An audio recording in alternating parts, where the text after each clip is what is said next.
একটু শান্তভাবে বসবেন। আমার পরে আরো দুজন গুরুত্বপূর্ণ বক্তব্য রয়েছে।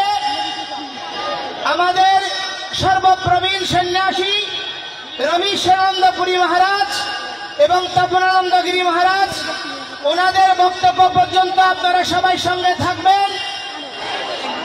আমি আপনাদেরকে এই ঐতিহাসিক লালদিঘি ময়দানে সনাতন জাগরণ মঞ্চ এবং বাংলাদেশে বর্তমান আন্দোলনের আমাদের যতগুলো সংগঠন রয়েছে, সম্মিলিত সংখ্যালঘু জোট, সনাতন অধিকার আন্দোলন, সংখ্যালঘু অধিকার মঞ্চ, আপনার সংখ্যালঘু অধিকার আন্দোলন, পূজা উদযাপন পরিষদ, আমাদের জাগো হিন্দু বিদ্যার্থী সংসদ, শারদাঞ্জলি ফোরাম এবং হিন্দু মহাজোট, বাংলাদেশ হিন্দু পরিষদ সহ অপরাপর যত সংগঠন রয়েছে, যারা আজকে হৃদয়ের আরতি আর আবেগ নিয়ে ঐতিহাসিক এই লালদিঘি ময়দানে,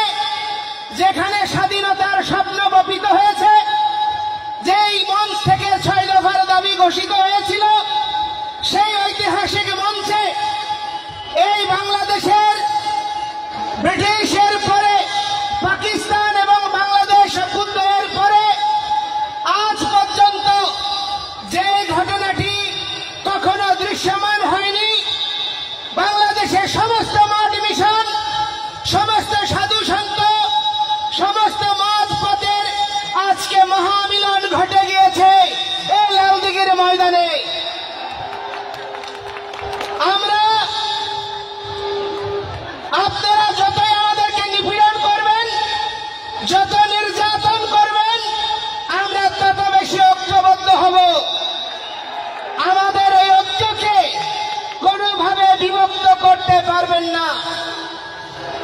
এই ঐক্য বাংলার অস্তিত্বের ঐক্য, এই ঐক্য অসাম্প্রদায়িক বাংলাদেশ বিনির্মাণের ঐক্য, এই ঐক্য বাঙালি কৃষ্টি সুসংরক্ষণের ঐক্য, এই ঐক্য বাংলাদেশের স্বাধীনতা থেকে শুরু করে যতগুলো অভ্যুত্থান হয়েছে, যতগুলো গণতান্ত্রিক আন্দোলন সংগঠিত হয়েছে, সেই সমস্ত আন্দোলনে আত্মাহুতি দানকারী, বাংলার স্বাধীনতা, সংস্কৃতি, গণতন্ত্র মূল্যবোধকে জাগানোর জন্য যারা আত্মবিসর্জন দান করেছেন, তাদের স্মৃতিকে অম্লান রাখার ঐক্য।